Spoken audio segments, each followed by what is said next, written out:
Angel Reese gets traded to Atlanta, calls herself a point forward and a star, and then proceeds to get destroyed on live TV in her Atlanta Dream debut versus the Minnesota Lynx. The starters of her entire team outscored her just to squeak past a Minnesota Lynx squad, missing their best player. And the crowd?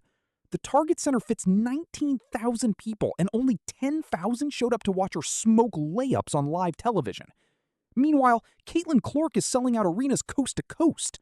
The contrast couldn't be more brutal, and we're breaking down every ugly second of that Atlanta Dream debut right now. Did the Atlanta Dream make a mistake in trading for Angel Reese? Let me know down in the comments below. I want all the smoke. All the smoke. So? Who's the best player in the country? To the media or me? As you see it. I feel like I'm the best player in the country. Angel Reese spent the entire offseason telling anyone who would listen that she was evolving into a point forward, a player who could handle the ball, push pace, and create offense. And then she walked into Target Center on May 9th and posted 11 points on roughly 35% shooting while racking up 5 turnovers in a 1-point win over a Minnesota team that was already playing without Nafisa Collier. Day one, baby. Here we are back. Come on. Give us what we need. Don't run.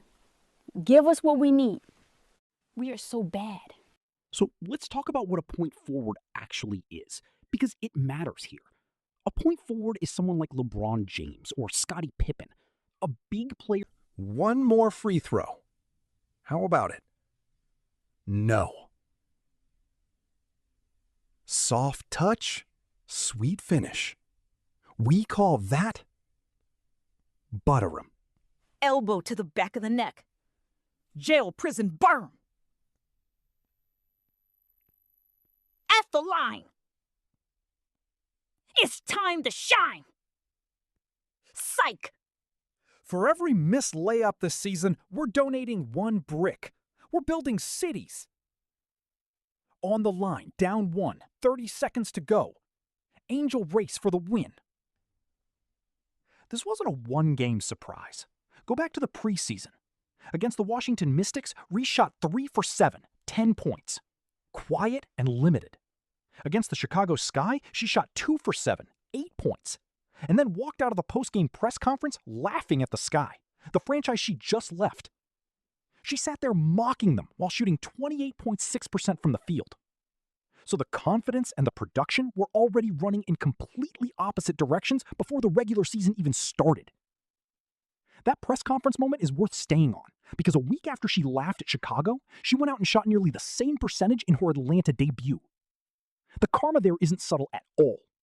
She left the Sky, she told everyone she was leveling up, she giggled at her old team on camera, and then she went 4 for 11 in Minnesota against a short-handed Lynx squad. Coach Carl Smesko described her debut as her just trying to kind of feel her way around a little bit with first-game nerves, which is the diplomatic way of saying she was a liability for most of the night, before a late block and an offensive rebound kept Atlanta alive at the end.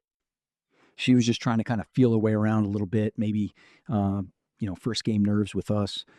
But then just like she is, she's a total competitor. When the game came to the end and we needed a play, she made it. And I'm not surprised. Minnesota fans simply decided they'd rather stay home. That's not bad luck or a scheduling conflict. That's the market answering the question of how much people actually want to watch Angel Reese play basketball right now. I think this is fantastic for Atlanta, for visibility. I meant it when I said Atlanta's going to be lit, not just on the court, but off the court. They do a great job at the Gateway Center of selling out tickets, but they're going to be able to move games to State Farm Arena where the Hawks play now because of the Angel Reese effect. The what? Come again? The Angel Reese effect. What in the hell is the Angel Reese effect? And it's not just a Minnesota thing. Atlanta's home court, the Gateway Center Arena, holds around 3,000 people. And even that tiny building had open rows during Reese's preseason appearances with the Dream. Let's put that in perspective. 3,000 seats is a mid-sized high school gym by NBA standards. And Reese couldn't fill it. So the empty seat problem followed her from Chicago to Atlanta and then up to Minneapolis. And the pattern isn't subtle. Now, imagine what Caitlin Clark does to arenas. because the contrast is pretty stark. Clark doesn't just sell tickets, she sells out buildings. She moves road attendance numbers. She gets opposing teams' home crowds showing up specifically to watch her play. That's been a documented pattern through the entire 2024 and 2025 season, and it's carrying right into 2026. When Indiana Fever road games are drawing record crowds in other teams' buildings, that's not marketing. That's a player people genuinely want to see. And fans vote with their wallets and their time. Last weekend, Caitlin Clark was in New York City to play the New York Lesbians. Over 14,000 people paid to see the Great White Hoe. If I remember correctly, another 700,000 watched Caitlin Clark on TV. Unfortunately for Angel Reese, the citizens of Chicago, they were not the only ones who were unwilling to welcome her home. Her former teammate Camila Cardosa, she welcomed Angel Reese home by dominating the queen of stat padding on the court. Part of why Clark connects with fans the way she does comes down to how she carries herself off the court. She shows up to press conferences. She answers questions. She treats media availability as part of the job. And fans pick up on that accountability. It was to remove the friction Reese created and replace it with something that actually functions. The Sky didn't trade a player, they traded a problem and replaced it with a system. The truth is, Angel Reese has never been a star basketball player.